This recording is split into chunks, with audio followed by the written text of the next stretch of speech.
Bismillahirrahmanirrahim. Assalamualaikum warahmatullahi wabarakatuh dan salam sejahtera.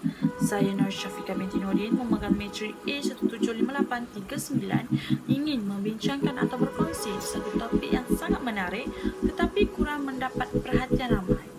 Topik tersebut adalah punca berlakunya keganasan rumah tangga. Kes keganasan rumah tangga semakin banyak berlaku dalam kalangan masyarakat. Peningkatan kes keganasan rumah tangga ini boleh mengancam institusi kekeluargaan.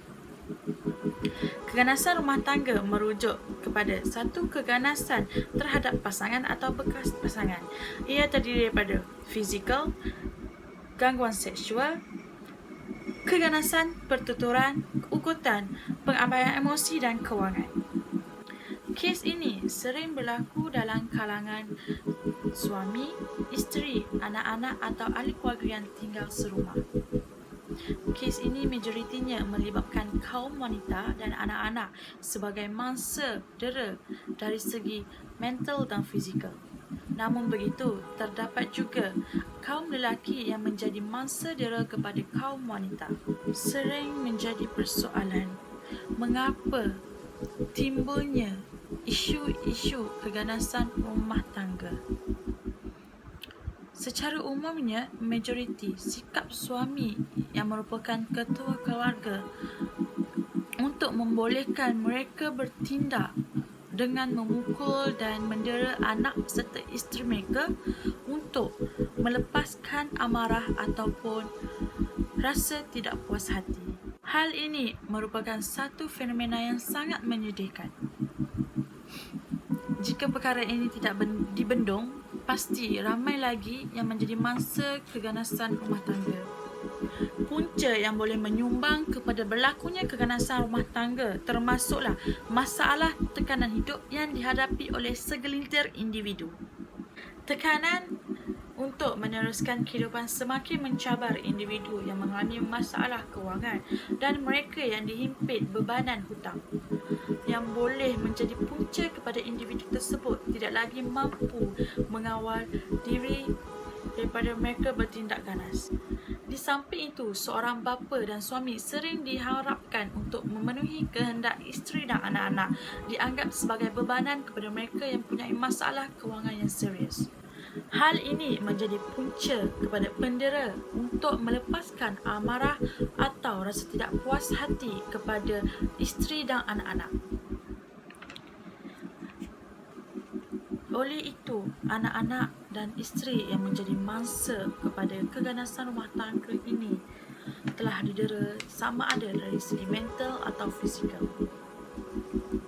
Selain daripada masalah kewangan, personaliti kaum lelaki atau suami juga telah menjadi punca utama yang menyebabkan berlakunya keganasan rumah tangga.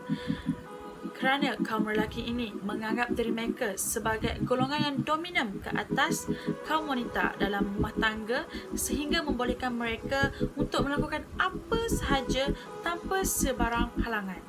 Lelaki menggunakan kuasa terhadap wanita yang kurang kuasa dan lemah, sikap ego dan superior lelaki yang menganggap semua perkara mesti dipatuhi dan ditaati. Bentuk fizikal isteri sama ada dari tubuh badan ataupun ketinggian yang menjadi penyebab kepada suami ini mengambil peluang untuk mendera si isteri melalui kelemahan dari segi mental dan fizikal.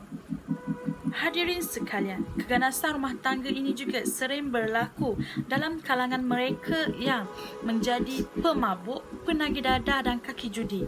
Hal ini kerana penggunaan alkohol sering dikaitkan dengan asimilasi tingkah laku agresif. Hal ini kebiasaannya berlaku dalam kalangan yang mempunyai pendapatan yang rendah dan kerap menerima tekanan hidup.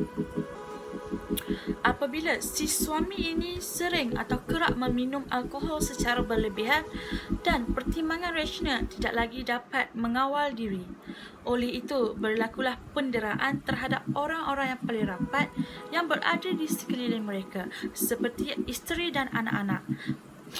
Penagih dadah dan kaki judi juga menyebabkan tercetusnya pergaduhan dan konflik yang berkisarkan isu kewangan, peranan isteri, reaksi dan sebagainya. Para hadirin yang dikasihi, cemburu yang berlebihan juga adalah punca di mana boleh menyebabkan berlakunya keganasan rumah tangga. Tambahan lagi apabila pasangan yang memiliki sikap panas bara. Sikap suami yang sering menjadi overprotective juga telah menyumbang kepada satu masalah cemburu buta. Masalah cemburu buta kebiasaannya berlaku dalam kalangan mereka yang terlalu sayangkan isteri dan anak-anak. Kebiasaannya, masalah cemburu buta ini sering berlaku kepada golongan wanita yang berkejaya atau isteri yang bekerja. Hal ini demikian kerana isteri yang bekerja adalah lebih bebas pergaulan mereka apabila di luar. Kesan kepada suami yang memiliki sikap panas baran dan cemburu buta yang boleh mendorong kepada keganasan.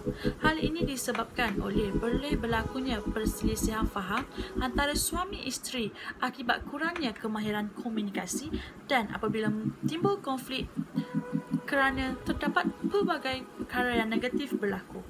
Secara kesimpulannya, keganasan rumah tangga ini sering dan kerap berlaku dalam kalangan rakyat Malaysia.